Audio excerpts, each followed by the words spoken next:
पुस्तकं आणि माणूस यांचं नातं अखंड टिकवण्यासाठी आर चॅनलनं एसएसटी ज्वेलर्सच्या माध्यमातून आणलेल्या बोलकी पुस्तकं या खास कार्यक्रमात या रविवारी पाहूयात अहमदनगर येथील सुप्रसिद्ध लेखक डॉक्टर अरुण मांडे यांची टेलिपॉज ही कथा.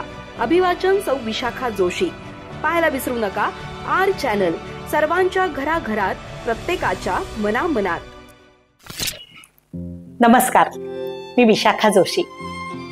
आज आपल्या पुढं टेलिपॉज या एका गूढ कथेचं अभिवाचन सादर करणार आहे. त्याचे लेखक आहेत डॉक्टर अरुण मांडे. ते अहमदनगरचे. वैद्यकीय व्यवसाय करणारे डॉक्टर अरुण मांडे हे एक सुप्रसिद्ध विज्ञान कथा लेखक आहेत. त्यांचे अमाणूस, ISIच्या कारवाया, रोबो कॉर्नर, विज्ञान गमती हे विज्ञान कथांचे कथासंग्रह प्रसिद्ध झाले. तर त्यांनी आपट्याचं पान ही चरित्रात्मक कादंबरी लिहिली. संगोपन तान्हुल्याचं हे पुस्तकही त्यांनी लिहिलंय. त्यांनी अनेक आरोग्य विषयक पुस्तकांचं तसंच इतर अनेक इंग्रजी पुस्तकांचं भाषांतर केलंय. चाला आणि फिट रहा, हृदय स्वास्थ्य, पाठदुखी विसरा, नैसर्गिक उपायांनी वयावर मात करा ही त्यातली काही पुस्तकं. तसंच व्यस्त जीवनात ईश्वराचा शोध हे मूळ ओशोंनी लिहिलेल्या पुस्तकाचं त्यांनी भाषांतर केलंय. तसेच ध्यान कमळे हे ओशोंच्या 10 प्रवचनांचा अनुवादाचं पुस्तक आहे. योगाचे नवे पैलू हेही त्यांनी ओशोंच्या एका पुस्तकाचं भाषांतर केलेलं पुस्तक आहे. त्यांनी लघुकथा, वैज्ञानिक विषयावरील काल्पनिक कथा लिहिल्या आहेत. त्यांच्या मराठी विज्ञान कथा ह्या अतिशय प्रभावी आहेत. त्या वाचत असताना आपण त्यात अगदी गुंग होऊन जातो. अतिशय अफाट कल्पनाशक्तीनं ते आपल्याला त्या गूढ दुनियेत घेऊन जातात. त्यांना अनेक पुरस्कारही मिळाले. महाराष्ट्र राज्य पुरस्कार विज्ञान गमती आणि विज्ञान जमती या पुस्तकाला, तसंच अखिल भारतीय आकाशवाणी नभोनाट्य लेखन यालाही त्यांना पुरस्कार मिळालाय. त्यांचं नाटक होतं त्यावेळी प्रदूषण. अखिल भारतीय आकाशवाणी नभोनाट्य लेखनाच्या 3य पुरस्काराला गुणसूत्र हे त्यांचं नाटक पात्र ठरलंय. नाट्य दर्पण प्रतिष्ठान एकांकिका लेखन, एकांकिका मिरॅकल, नाट्य दर्पण प्रतिष्ठान एकांकिका लेखन, एकांकिका कोहम, स्वर्गीय मामा कडलगे प्रतिष्ठान साहित्य पुरस्कार कथासंग्रह अमाणूस, पुणे विद्यापीठ पदार्थ विज्ञान शाखेचा मोबा चिपळूणकर पुरस्कार, महाराष्ट्र साहित्य परिषद पुणे वार्षिक ग्रंथ पुरस्कार 2010 इतके पुरस्कार त्यांना मिळाले. आपट्याचं पान या त्यांच्या कादंबरीलाही अनेक पुरस्कार मिळाले. त्यांच्या दिवाळी अंकातून 60 कथा प्रसिद्ध झाल्यात. दिवाळी अंकातून त्यांच्या काही कादंबऱ्याही प्रसिद्ध झाल्यात. सेकंड फेज, संक्रमण आणि रावतेंचा झपाटलेला वाडा ह्या त्या कादंबऱ्यांची नावं आहेत. विविध वर्तमानपत्रातून निसर्ग विषयक, आरोग्य विषयक आणि विज्ञान विषयक स्तंभलेखन त्यांनी केलंय. आकाशवाणीवर त्यांची 35 नभोनाट्य प्रसारित झाली आहेत. महाराष्ट्रातील अभयारण्यावर 52 भागांची मालिका आकाशवाणी मुंबईवर त्यांनी प्रसारित केली आहे. इंग्रजी कादंबऱ्या व आरोग्य विषयक इंग्रजी पुस्तकांचंही त्यांनी 60 पुस्तकांचं भाषांतर केलंय. अशी विपुल ग्रंथ संपदा ज्यांनी लिहिली आहे त्या लेखकाची एक विज्ञान कथा आज मी अभिवाचन त्याचं करणार आहे. परामानस शक्ती हा शब्द तुम्ही कदाचित ऐकला असेल. परामानस शक्ती म्हणजे दुसऱ्याच्या मनावर ताबा मिळवून काम करणं. तर अशा परामानस शक्ती या गूढ शक्तीवर ही कथा आधारित आहे.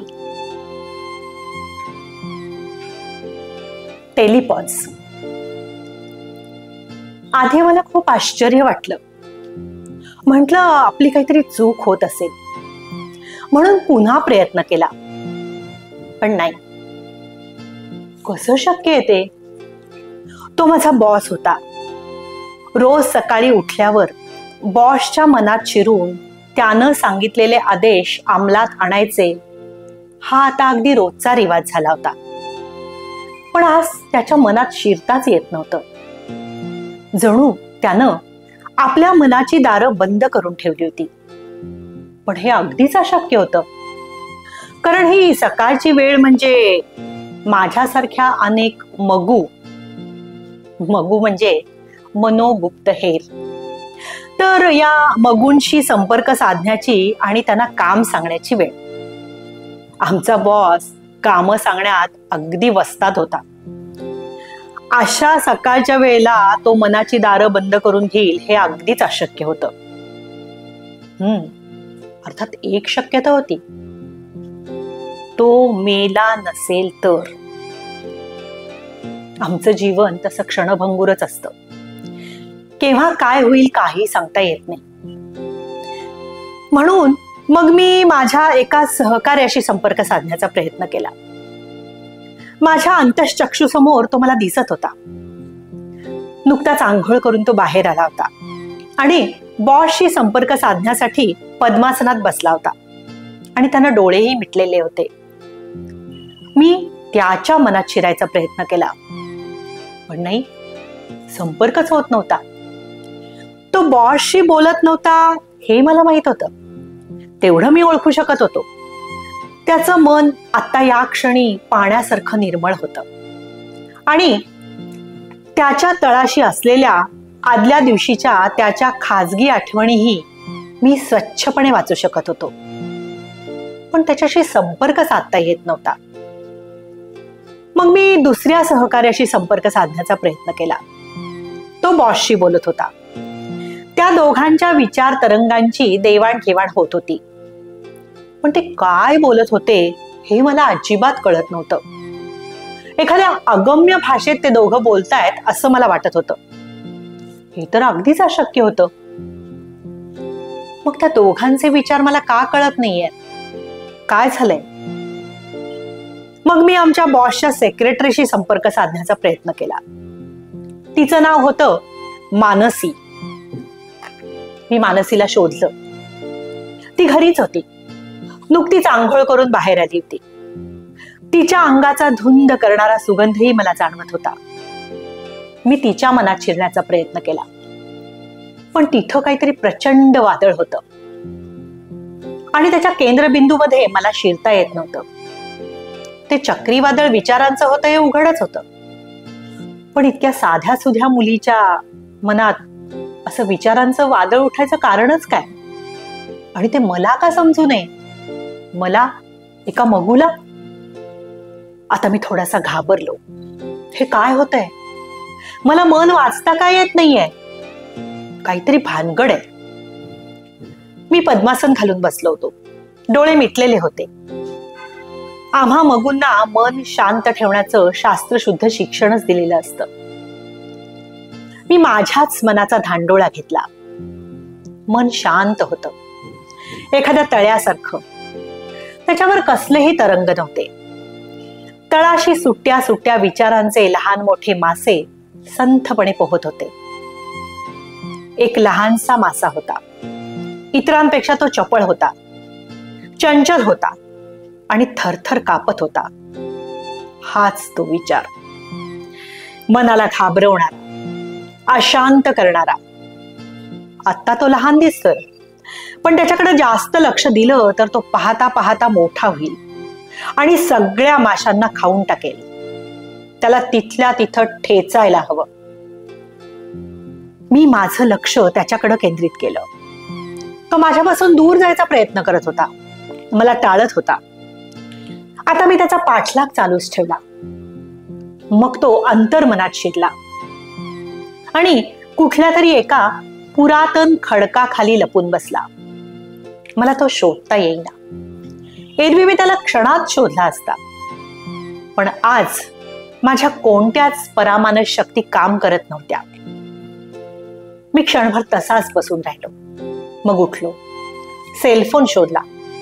एरवी मला त्याची फारशी गरजच पडत नाही, म्हणून मी तो घरात कुठेही ठेवून देतो. शेवटी एकदाचा सापडला. मी मानसीला फोन केला. तिनं तो लगेच उचलला. हाय मानसी. प्रशांत, अरे मी तुलाच फोन करणार होते. बॉस तुझ्या नावाने शंख करतायत. कुठं आहेस तू? ती म्हणाली. मी घरीच आहे, मी म्हणालो. मग बॉसला कॉन्टॅक्ट का केला नाहीस? करतो, पण त्याआधी माझं एक काम कर. मला आपल्या डॉक्टर करुणाकरनचा नंबर दे. कशाला? सांगतो तेवढं कर. मी चिडून म्हणालो. अरे मी सहज विचारलं, काय रे सगळं ठीक आहे ना? काय नाही ग, सगळं ठीक आहे, काळजी करू नकोस. नंबर देतेस ना? तिनं नंबर दिला आणि तिनं काही विचारायच्या आत मी फोन कट केला. डॉक्टरना भेटणं आवश्यक होतं. हा माझ्या नोकरीचा सवाल होता. माझी नोकरी माझ्या परामानस शक्तीवरच अवलंबून होती. मला एखादा मानसिक रोग झाला असेल तर माझा बॉस हाकलून देईल मला. आणि हा नुसत्या नोकरीचाच नाही तर माझ्या अस्तित्वाचा प्रश्न होता. इतरांपेक्षा मी वेगळा आहे हे मला लहानपणीच समजलं होतं. शाळेमध्ये शिक्षकांनी विचारलेल्या प्रश्नांची उत्तरं मी फटाफट द्यायचो, कारण शिक्षकांच्या मनातलं मला वाचता येत होतं. त्यांना वाटायचं मी हुशार आहे. शाळेत एकदा एका जादूगाराचे प्रयोग स्नेह संमेलनामध्ये ठेवले होते, हिप्नॉटिझमचे. ते प्रयोग करण्याआधी त्याच्या दुर्दैवानं त्यानं माझी निवड केली. मी स्टेजवर गेलो आणि त्यानंतर काय झालं हे मला कळलंच नाही. म्हणजे मी शुद्धीवर आलो तेव्हा मी हॉस्पिटलमध्ये होतो आणि माझ्या शेजारच्या पलंगावर तो जादूगार. त्याला शुद्धीवर यायला 3 दिवस लागले आणि हे सगळं माझ्यामुळे झालंय हे मला माहित होतं. आणि माझा अंदाज असा आहे की तो नुसता जादूगार नव्हता, तर प्रत्येक शाळेमध्ये जाऊन त्याला माझ्यासारखी दुर्मिळ मुलं शोधायचं काम सरकारनं दिलं असावं. कारण त्यानंतर काही दिवसांनी आमच्या घरी काही सरकारी माणसं आली आणि त्यांनी माझ्या वडिलांकडून काही कागदपत्रांवर सह्या घेतल्या. माझं पुढचं सगळं शिक्षण सरकारी खर्चाने झालं. ते मला सोबत घेऊन गेले आणि मग संपूर्ण भारतातल्या काही 40 मुलांमध्ये माझी निवड झाली. 10 वर्षानंतर सर्वोत्तम विद्यार्थी म्हणून मी तिथून बाहेर पडलो. माझा सत्कार झाला. बाहेर पडल्यावर लगेचच मी आपल्या भारताच्या गुप्तहेर खात्यात लागलो. माझ्या देशासाठी मी काहीतरी करतोय याचा मला अभिमान होता. आणि मुख्य म्हणजे इतरांपेक्षा मी वेगळा होतो याचा मला जास्त अभिमान होता. पण हे माझं वेगळेपणच नष्ट झालं तर? नाही, मला सामान्य म्हणून जगायचं नव्हतं, जगताच येणार नव्हतं. मी डॉक्टरना फोन केला. येस, रिसेप्शनिस्टचा आवाज आला. नीट ऐक, मी प्रशांत, मी अर्ध्या तासात येतोय म्हणून सांग डॉक्टरना. पण मी तिला पुढे बोलूच दिलं नाही. लगेच फोन कट केला. हे करुणाकरन, आमच्याच गुप्तहेर खात्याचे वैद्यकीय सल्लागार. शेवटच्या वर्षाला त्यांनी काही आमचे क्लासेसही घेतले होते. ते सरकारवर कडाडून टीका करायचे. मन ही प्रत्येकाची खाजगी बाब आहे आणि शासनानं कुणाच्याही, मग तो गुन्हेगार का असेना, त्याच्या मनोव्यापारात हस्तक्षेप करणं अन्यायकारक आहे असं ते ठणकावून सांगायचे. प्रत्येकाला मनाचं स्वातंत्र्य असायलाच पाहिजे असं त्यांचं मत होतं. हे स्वातंत्र्य कुणाला द्यायचं कुणाला नाही हे सरकारने ठरवू नये असंही ते म्हणायचे. कारण ती एक प्रकारची भयंकर गुलामगिरीच आहे असं त्यांचं मत होतं. आणि गंमत म्हणजे अशी शासनविरोधी मतं असून देखील ते आमच्या खात्याचे सल्लागार होते. मला त्यांच्याबद्दल खूप आदर होता आणि मीही त्यांचा आवडता विद्यार्थी होतो. बरोबर अर्ध्या तासाने मी त्यांच्या केबिनमध्ये प्रवेश केला. ते काहीतरी वाचत बसले होते. माझी चाहूल लागताच त्यांनी हातातली फाईल टेबलवर ठेवली आणि प्रसन्नपणे हसून म्हणाले, ये बैस. मी बसलो. त्यांनी माझ्याकडे बघितलं. माझा चेहरा बघून त्यांना धक्काच बसला.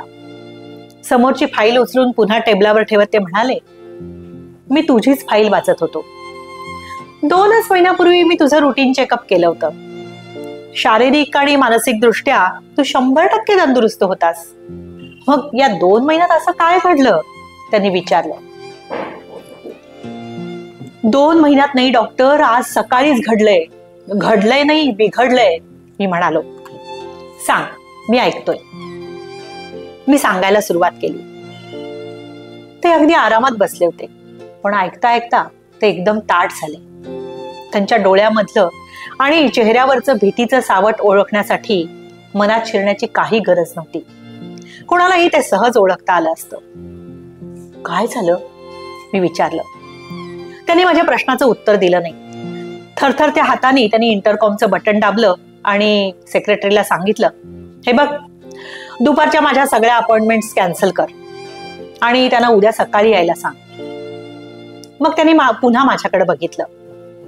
ते म्हणाले, प्रशांत, मी पुन्हा एकदा तुझं सगळं चेकअप करणार आहे. भाई सिरियस आहे का, मी त्यांना विचारलं. काही न बोलता त्यांनी टेबलाचा खण उघडला आणि पत्त्यांचा कॅट बाहेर काढून टेबलवर ठेवला. हाताशी पॅड ठेवून पेन उचललं. पत्त्याचा कॅट बघून मी किंचित हसलो. ही अगदी प्राथमिक टेस्ट होती, पत्ते ओळखायची. लहानपणी झब्बू घेताना ते माझ्या पहिल्यांदा लक्षात आलं. मला दुसऱ्यांच्या हातातले पत्ते न बघताही ओळखता यायचे. त्यानंतर आणि इतकं प्रशिक्षण घेतल्यानंतर पुन्हा अशी टेस्ट घेणं हा खरं तर माझा अपमान होता. पण डॉक्टर अगदी गंभीरपणे पेन हातात घेऊन माझ्याकडे अपेक्षेने बघत होते. त्यांनी एक पान उचललं. बदाम एक का, मी म्हणालो. त्यांनी ते पान उलटून बघितलं, मला दाखवलं नाही. पॅडवर नोंद केली आणि ते पान गड्डीच्या खाली ठेवलं. मग गड्डीवरचं दुसरं पान उचललं आणि माझ्याकडे बघितलं. इस्पीक 4, मी म्हणालो. त्यांनी पान बघितलं, नोंद केली. मी त्यांच्या चेहऱ्याकडे बघत होतो. त्यांचा चेहरा निर्विकार होता. 10 पैकी 10 पानं बरोबर सांगायची असतात. ती एक प्राथमिक कसोटी होती. मी तर गड्डीतले सगळे 52 पत्ते सांगू शकत होतो. पण आज मात्र माझ्या मनावर दडपण होतं. मी सांगतोय ते पान बरोबर आहे की नाही हे मला कळत नव्हतं. डॉक्टरांनी 10 पानं झाल्यावर कॅट परत खणात ठेवून दिला. मग त्यांनी खिशातून 1 रुपयाचं नाणं काढलं. तर्जनीवर ठेवून अंगठ्याने वर उचललं, उडवलं, हातावर झेललं. दुसऱ्या हाताने झाकून त्यांनी माझ्याकडे बघितलं. ही पण एक प्राथमिक टेस्ट होती. काटा, मी म्हणालो. त्यांनी हाताचं झाकण उघडून नाणं बघितलं, पुन्हा पॅडवर नोंद केली. हे पण त्यांनी 10 वेळा केलं. मग त्यांनी कोऱ्या कागदाची एक उभी पट्टी घेतली. त्यावर ड्रॉपरनी शाईचे ठिपके टाकले. पट्टीची उभी घडी केली. त्यावर दाब देऊन ती घडी उलगडली. शाईचे डाग कागदावर पसरून तिथं निरनिराळे आकार प्राप्त झाले होते. काही आकार आकाशातल्या ढगांसारखे होते, काही हत्ती, घोडे, हरण, धावणारा माणूस, फुलांच्या पाकळ्या यासारखे होते. आपल्याला त्या आकारात जे दिसतं ते सांगायचं असतं. मी सांगितलं. ते त्यांनी नोंद करून घेतलं. मग त्यांनी इंटरकॉमवरून सेक्रेटरीला काही सूचना दिल्या. ही पण टेस्ट मला माहित होती. बाहेर तिनं पॅडवर एखादं वाक्य लिहायचं आणि मी ते ओळखून माझ्या पॅडवर लिहायचं. नंतरच्या सगळ्याच कसोट्या एकापेक्षा एक अवघड होत्या. प्रशिक्षण घेण्याआधी त्या कसोट्यांमध्ये 100 पैकी 100 मार्क मिळाले तरच प्रवेश होता. त्यात मी मास्टर्स डिग्री गोल्ड मेडल सह मिळवली होती. आणि आज पुन्हा एका नापास झालेल्या मुलासारखा मी पुन्हा त्याच परीक्षेला पहिल्यापासून बसलो होतो. एका तासानंतर त्यांनी कॉफी मागवली. कॉफी संपेपर्यंत ते माझ्याशी काहीच बोलले नाही. जणू काही मी समोर बसलेलाच नव्हतो. जणू काही ते एकटेच विचार करत असावे. डॉक्टर, मला आता ती शांतता असह्य झाली. ते भानावर आले. डॉक्टर, मला काय झालं ते सांगाल का प्लीज? सांगतो,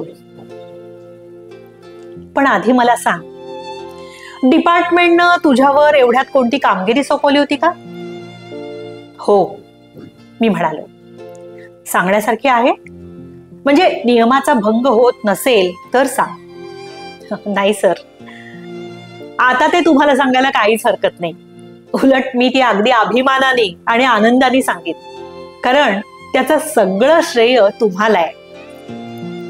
ती कामगिरी मी त्यांना सविस्तर सांगितली. दहशतवाद्यांनी दिल्लीमध्ये 10 ठिकाणी बॉम्ब पेरून ठेवले होते. अल कायदाच्या एका सदस्यानं ती माहिती पोलिसांना कळवली. मागणी नेहमीचीच, भारताच्या कैदेत असलेल्या त्यांच्या सदस्यांना सोडा, नाहीतर अर्ध्या तासात दिल्ली बेचिराग करू.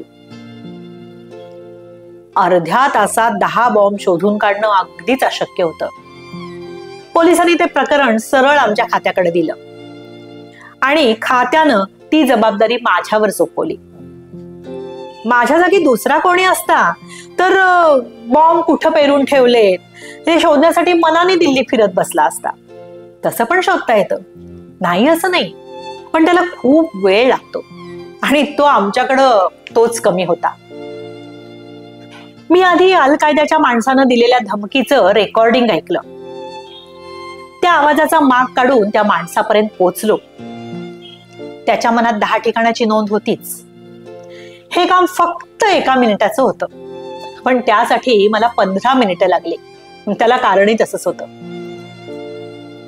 परामानशक्ती हेरगिरीसाठी वापरणारा पहिला देश होता चीन, दुसरा भारत आणि नंतर पाकिस्तान. याला आंतरराष्ट्रीय मान्यता अजूनही मिळालेली नाहीये, पण अमेरिकेच्या आणि ब्रिटनच्या गुप्तहेर खात्यानं आम्हालाही याबाबतीत मदत कराल का म्हणून खासगी चौकशी केली होती. आम्ही अर्थातच नकार दिला होता आणि पाकिस्ताननी होकार दिला होता. पाकिस्तान आणि अमेरिका यांनी संयुक्तपणे खूप संशोधन करून इंटरलॉक सिस्टम शोधून काढली होती. कोडवर्ड माहीत असल्याशिवाय गुप्तहेराच्या मनाची दारं उघडणार नाहीत अशी त्यांनी सोय केली होती. दहशतवाद्यांनी या सिस्टीमला आणखी अवघड करून टाकलं होतं. प्रत्येकाला त्यांनी कुराणातल्या काही ठराविक शब्दांचा कोडवर्ड दिला होता आणि तो ओळखून काढणं फारच कठीण होतं, कारण ते रोजच्या रोज शब्दांमध्ये बदल करत होते. इंटरलॉकला बायपास करून आत घुसण्याच्या वाटा आम्ही शोधून काढल्या होत्या, पण त्याही एक एक करून वापरायला मला 10 मिनिटं लागली. मनावरचं दडपण वाढत होतं आणि केवळ सुदैवानी मला त्यातून मार्ग सापडला. नंतरच्या गोष्टी अगदीच सोप्या होत्या. त्यानंतरच्या 5 मिनिटात मी बॉम्ब खरंच ठेवलेत का याची खात्री केली आणि मगच यादी पोलिसांना दिली. त्यानंतरच्या 10 मिनिटात पोलिसांनी ते 10 बॉम्ब निकामी करून टाकले. पण मी एक फार मोठी चूक केली होती. त्या दहशतवाद्याच्या शब्दावर विसंबून मी फक्त 10 बॉम्बचीच खात्री करून घेतली. आणखी एक बॉम्ब होता, त्यासाठी एक वेगळा कोडवर्ड होता आणि तो मला ओळखता आला नाही. म्हणजे 11वा बॉम्ब असेल अशी शंका सुद्धा कुणाला आली नाही, पण ती मला ओळखता यायला पाहिजे होती. ते माझं काम होतं, मला ते करता आलं नाही.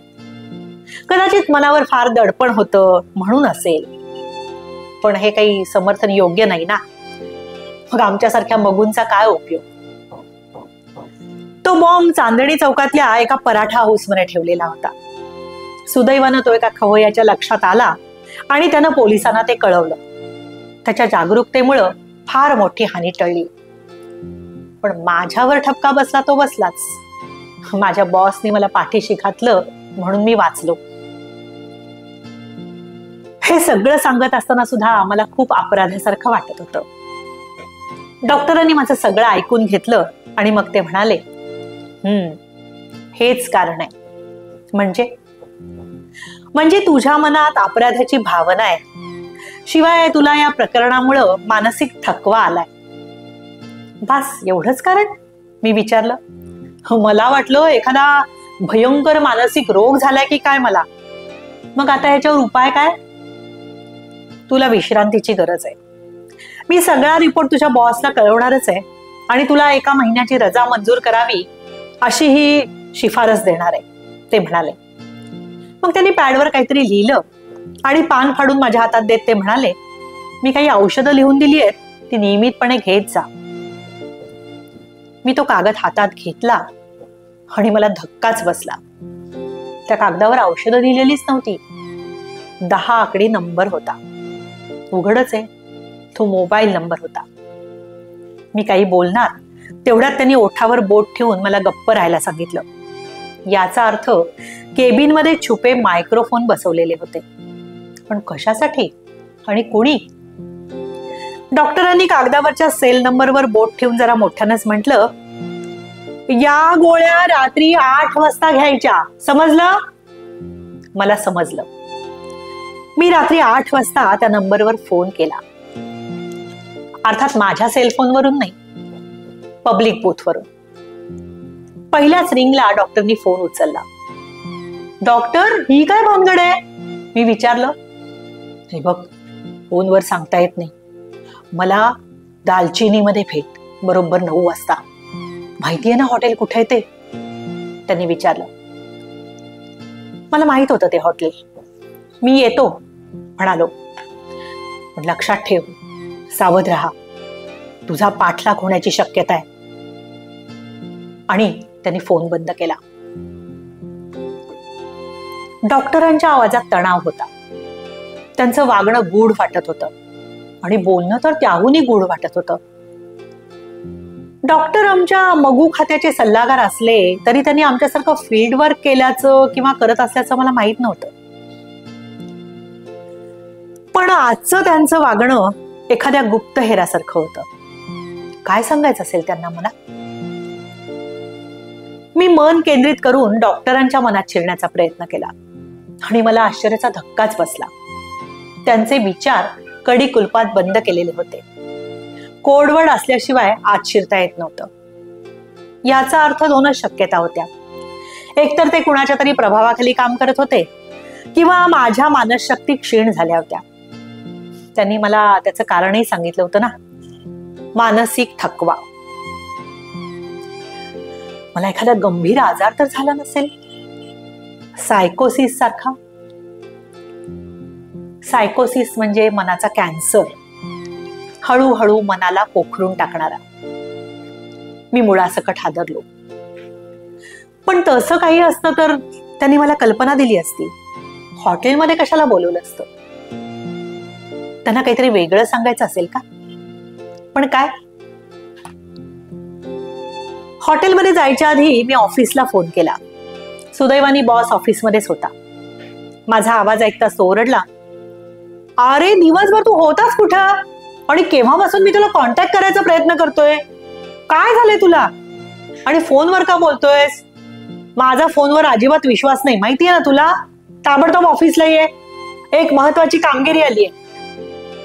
मी म्हणालो, मी नाही येऊ शकत आणि कामही करू शकत नाही. डॉक्टरांनी मला 1 महिना विश्रांती घ्यायला सांगितलंय. विश्रांती?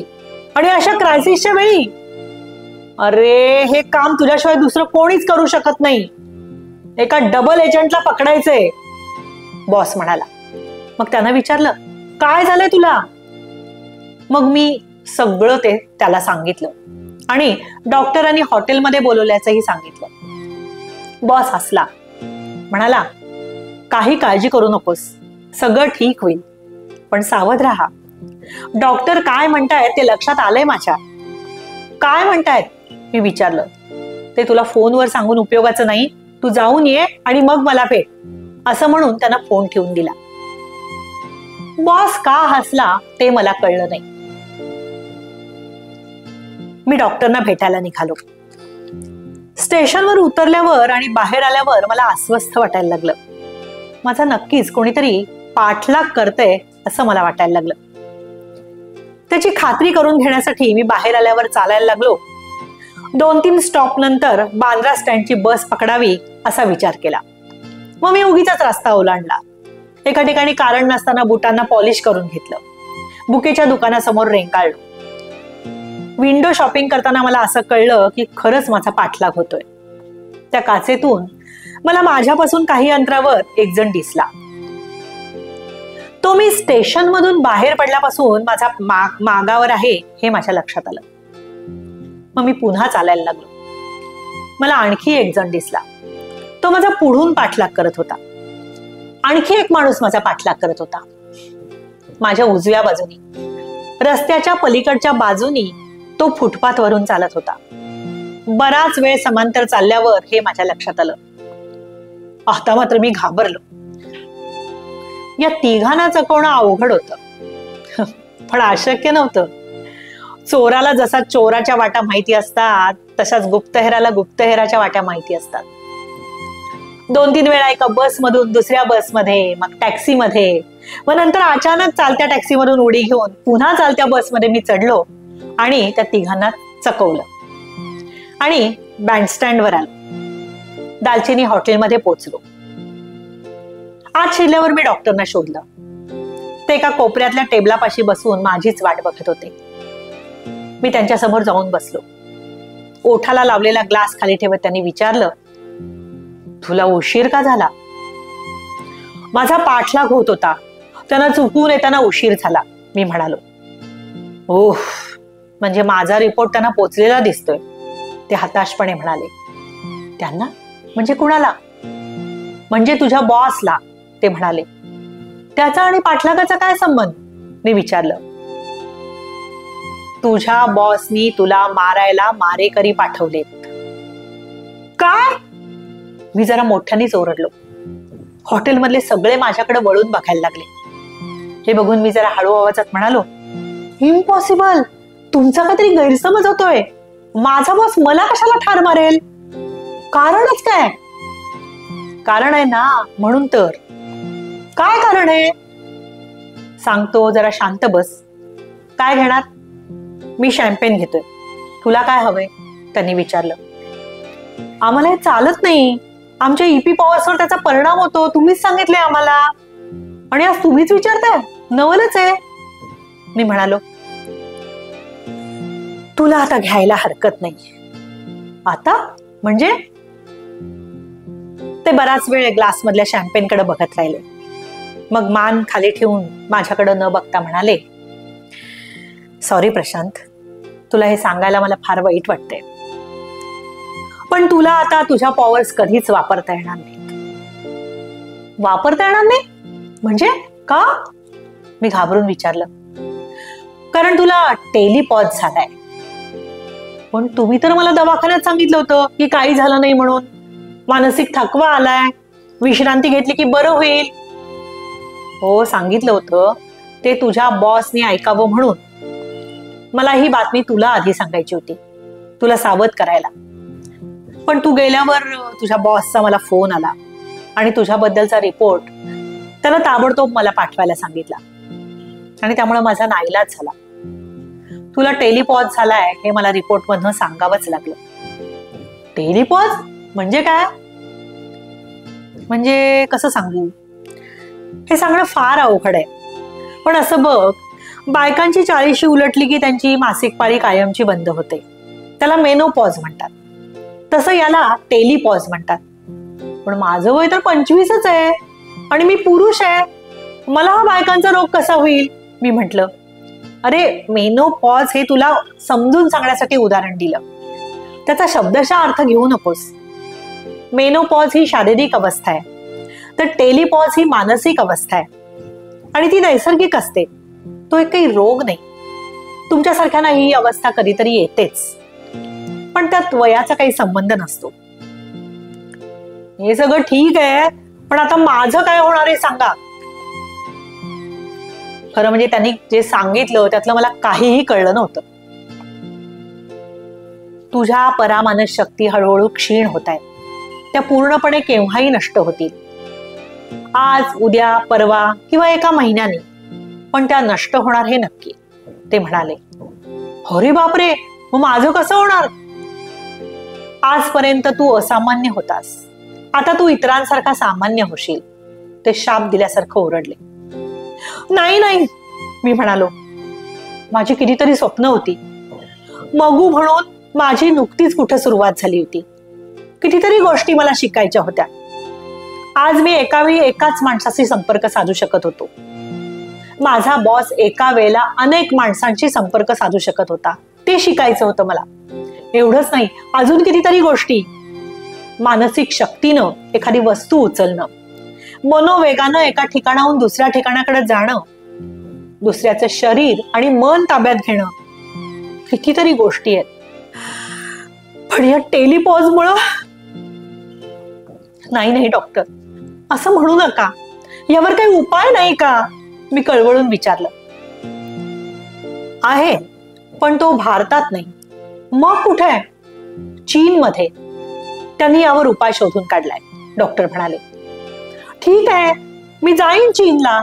मी माझ्या बॉसला सांगतो. तू जिवंत राहिलास तर ना, ते म्हणाले. म्हणजे? तुझा जीव धोक्यात आहे. तेच तर मी सांगायचा प्रयत्न करतोय मगासपासून. इथून लवकरात लवकर पळ, नाहीतर ते तुला मारून टाकतील, डॉक्टर म्हणाले. ते म्हणजे कोण? तुझ्याच खात्यातली माणसं. काय? मी ओरडलो. माझा विश्वासच बसत नव्हता. इतके दिवस जे माझे सहकारी होते, मित्र होते, तेच आता माझे वैरी, माझे मारेकरी. पण का? मी विचारलं. रेसच्या घोड्याचा पाय मोडला तर त्याला जिवंत ठेवत नाही, मारून टाकतात. तसंच तुझा आता त्यांना काही उपयोग नाहीये. त्यांची गरज संपली आहे, आता ते तुला संपवतील, ते म्हणाले. पण का? एक सामान्य माणूस मला म्हणून जगण्याचा हक्क नाही? आणि चीनमध्ये जर काही उपाय असेल तर तिथं मला पाठवायला काय हरकत आहे? कारण तू मग्गू आहेस, तू फितूर होऊ शकतोस, देशद्रोही होऊ शकतोस, आपल्या देशाची गुप्त माहिती दुसऱ्या देशाला विकू शकतोस, किंवा तुला ताब्यात घेऊन दहशतवादी त्यांना हवी ती मागणी करू शकतात, किंवा तुझं ते ब्रेन वॉश करून स्वतःच्याच देशात दहशतवादी म्हणून कायमचं ठेवून घेऊ शकतात. कितीतरी शक्यता आहे. तुझ्या प्राणापेक्षा देशाचं मोल जास्त आहे. पण हा टेलिपोज मलाच का झाला? माझ्यासारख्या आणखी 6 मगू आहेत, त्यांना का नाही झाला? ते नाही मला सांगता येणार. यापूर्वी बऱ्याच जणांना असा टेलिपोज झाला होता. मग त्या सगळ्यांना त्यांनी मारून टाकलं? माहित नाही. मी त्याला सावध केलं होतं, पण त्यानंतर त्यांचं काय झालं हे मला माहित नाही. प्रशांत, सध्याच्या बॅच मध्ये तू सगळ्यात हुशार आहेस. तुझ्याबद्दल मला फार वाईट वाटतंय, ते म्हणाले. नुसतं वाईट वाटून काय होणार आहे डॉक्टर? त्यानं माझं टेलिपोज बरं होणार आहे का? मी हताशपणे म्हणालो. प्रशांत, मी तुला मदत करीन. मी तुला चीनला पाठवीन. खरंच? मी विचारलं. हो, पण काही अटींवर, ते म्हणाले. कोणत्या? तिथून बरा होऊन परत आल्यावर तुला डबल एजंट म्हणून काम करावं लागेल. डॉक्टरांनी थेट माझ्या डोळ्यात बघत म्हटलं, ही माझी पहिली अट. डबल एजंट म्हटल्यावर माझ्या मनात एक असा खटका दाबल्यासारखं काहीतरी झालं, आणि उघड्या वायरला हात लावल्यावर जसा झटका बसतो तसा मला जोरात झटका बसला. मनाच्या खोल गुहेत एक आवाज घुमला. तो माझ्या बॉसचा होता. प्रशांत, मी काय म्हणतो ते नीट ऐक. याच डबल एजंटच्या कामगिरीवर मी तुला पाठवणार होतो. तू आधीच त्यात खोलवर गुंतलायस. हा डॉक्टर डबल एजंट आहे असा आम्हाला नुसता संशय होता. आता तो उघड झालाय. तू त्याला बोलण्यात गुंतव. तोपर्यंत तुझ्या पाठलागावर असलेले दोघं तिथं पोचतील. पण माझ्या मागावर तर 3 होते, मी अचानक म्हणाले. आणि माझ्या लक्षात आलं की माझ्या मानसशक्ती मला परत मिळाल्यात, किंवा डॉक्टरांनी मला जाळ्यात ओढण्यासाठी खोटच सांगितलं असावं. काहीही असू शकतं. कसला विचार करतोस? डॉक्टरांनी विचारलं. तुमच्या ऑफरचा विचार करतोय. त्यात विचार काय करायचाय? नाहीतरी तुला दुसरा पर्यायच नाहीये. तू इथून बाहेर पडलास की ते तुला मारून टाकतील. आणि मी ऑफर स्वीकारली तर तुम्ही मला कसं वाचवणार? माझी 2 माणसं तुझ्या मागावर होती. ते तुझं रक्षण करत होते. मी इशारा करताच ते तुला सुखरूपपणे इथून घेऊन जातील, डॉक्टर म्हणाले. ते बोलत असतानाच मला एक विचित्र भास झाला. माझ्या मनाला कसला तरी स्पर्श होत होता. थोडंसं लक्ष दिल्यावर कळालं की तो डॉक्टरांच्या खिशातल्या पिस्तुलाचा स्पर्श होता. थंडगार आणि निष्ठुर स्पर्श. असा अनुभव मला यापूर्वी कधीच आला नव्हता. त्यांच्या खिशात जर खरंच पिस्तूल असेल तर माझा जीव धोक्यात होता हे उघडच होतं. काहीही करून ते पिस्तूल त्यांच्यापासून दूर करायला हवं. मी बाहेर बघितलं. मला मदत करणारे दोघं कुठंच दिसत नव्हते. मी एकटा पडलो होतो. हा डॉक्टर मला या हॉटेलमध्ये गोळी घालून ठार मारायला सुद्धा कमी करणार नाही. काय करावं? मी पुन्हा त्यांच्या खिशातल्या पिस्तुलावर लक्ष केंद्रित केलं आणि माझ्या लक्षात आलं आपल्याला ते खिशातून सहज बाहेर काढता येईल. प्रयत्न करायला काय हरकत आहे? आणि काय आश्चर्य, ते पिस्तूल हळूहळू बाहेर येताना मला जाणवत होतं. मी माझा एक हात टेबलाच्या खाली घेतला.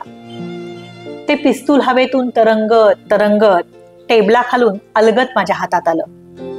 मी ते तसंच राहू दिलं. लवकर सांग, मला इतका वेळ नाही, डॉक्टर म्हणाले. आणि मी तुमची ऑफर नाकारली तर? मी विचारलं. मग तुझं मरण अटळ आहे, ते म्हणाले. आणि त्याच वेळी बाहेर काहीतरी हालचाल झाली. गेटवर दोघांनी एका माणसाला पकडलं होतं. ते दिसताच मी म्हणालो, कॉम्रेड करुणाकरन, तुमचा खेळ खलास झालाय, जरा मागं बघा. त्यांनी चटकन मान वळवून बघितलं. त्यांच्या माणसाला पकडलेलं त्यांनी बघितलं आणि मग माझ्याकडं मान वळवून ते म्हणाले, तरी तुझं मरण अटळ आहे, तू सुद्धा मरणार आहेस, असं म्हणून त्यांनी खिशात हात घातला. मी टेबलाखालचा हात बाहेर काढला आणि त्यांना म्हणालो, तुमचं पिस्तूल माझ्याकडे आहे. त्यांना प्रचंड धक्का बसला होता. दुसऱ्या क्षणी ते चिडून उठले आणि माझ्यावर झेप घेऊन म्हणाले, मी तुला सोडणार नाही. पण ते होते तिथंच गोठल्यासारखे झाले. त्यांना इंचभरही हालचाल करता येईना. दोरखंडांनी बांधल्यासारखी त्यांची स्थिती झाली. आणि अर्थातच ती मी केली होती. हे सगळं प्रकरण नंतर चांगलंच गाजलं. चीनच्या गुप्तहेरांचं मोठं जाळच आमच्या हाती लागलं. त्याला भारत सरकारने भरपूर प्रसिद्धी दिली. माझेही फोटो पेपरमध्ये झळकले. चॅनलवर माझ्या मुलाखती झाल्या. शिवाय मला प्रमोशन मिळालं. मगू म्हणून आता मी वरच्या श्रेणीत गेलो होतो. बॉसला मी विचारलं, म्हणजे ती लक्षणं टेलिपॉडची नव्हतीच तर? नव्हती. तो टेलिपॉज नव्हता, नुसताच पॉज होता. पुढच्या पायरीवर जाण्यासाठी तुझं मन क्षणभर थांबलं होतं, विसावलं होतं. आणि हॉटेलमध्ये तुला ती देणगी मिळाली, टेलिकायनेसिसची. अभिनंदन.